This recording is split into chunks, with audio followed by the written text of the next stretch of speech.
Ini udah direkam. Halo Kak, Assalamualaikum. Waalaikumsalam. Berdua loh, Andre. Boleh wawancara? Kami di sini kan dari Prodi Bimbingan Konseling. Boleh kami menanya apa namanya? Wawancara sedikit. Oke, boleh. Wawancaranya apa? Ini kalau boleh tahu wawancara tentang apa ya, Kak? Ini tentang bimbingan konseling, boleh bertanya-tanya tentang konseling di sekolah itu seperti apa, konseling di SMA, di SD, di SMP, bahkan di kampus, di universitas pun bisa. Sebelumnya saya sering mendengar konseling, tapi saya tidak mempelajari lebih lanjut. Boleh Kakak jelaskan apa itu tentang konseling gitu atau apa manfaatnya untuk masyarakat?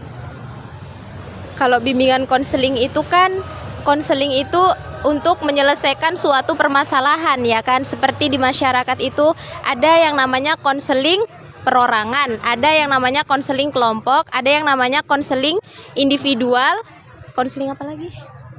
Nggak tahu. Nah, itulah yang kita jadi backup.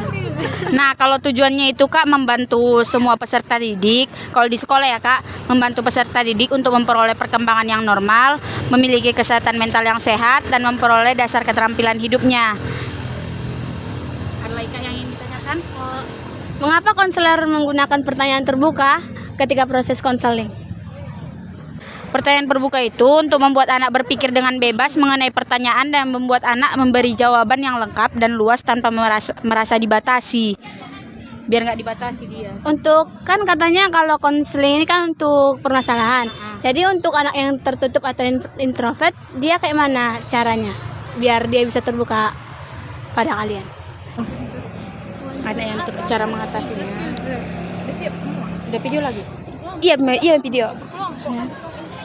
Jadi, cara mengatasinya itu jangan sebut dia pemalu, perlahan perkenalkan pada situasi baru, jangan paksa ia untuk berinteraksi. 4. Berikan pujian saat ia bersosialisasi. Seperti itu, Novi. Permasalahan apa yang biasa kalian pecahkan? Yang selama kalian tangani itu apa aja yang kalian pernah selesaikan masalah? Masalah keluarga juga ada.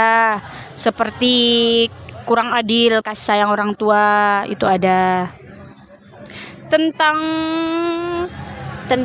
masalah broken home juga pernah. Terus masalah dalam siswa kesulitan dalam belajar. Terus tentang masalah individu yang dia memiliki karakteristik pemalu gitu kan. Nah, konseling sama kita gimana agar bisa menjadi seseorang yang percaya diri. Tunggu ya. Kan katanya memahami siswa ya, memahami manusia-manusia yang punya masalah. Teknik yang kalian gunakan untuk itu bagaimana?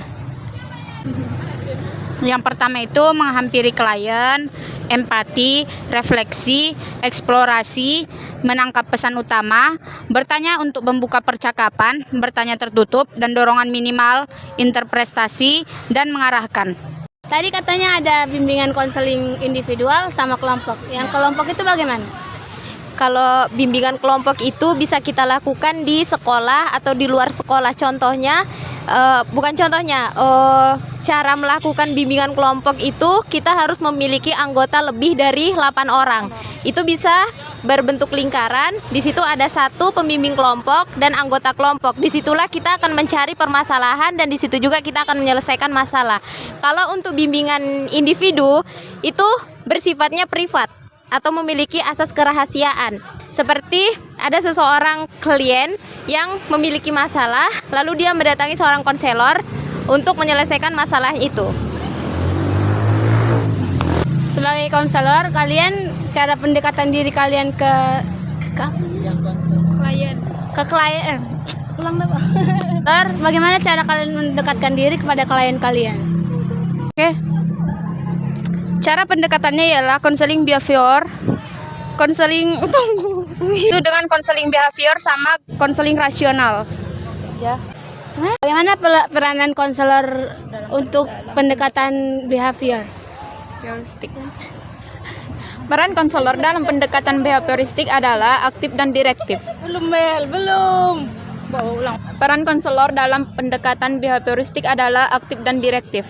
Aktif untuk melakukan inversi dan membawa konseli dalam perubahan perilaku yang diharapkan. Sedangkan direktif dimaknai sebagai upaya konselor untuk memberikan arahan secara langsung kepada konseling.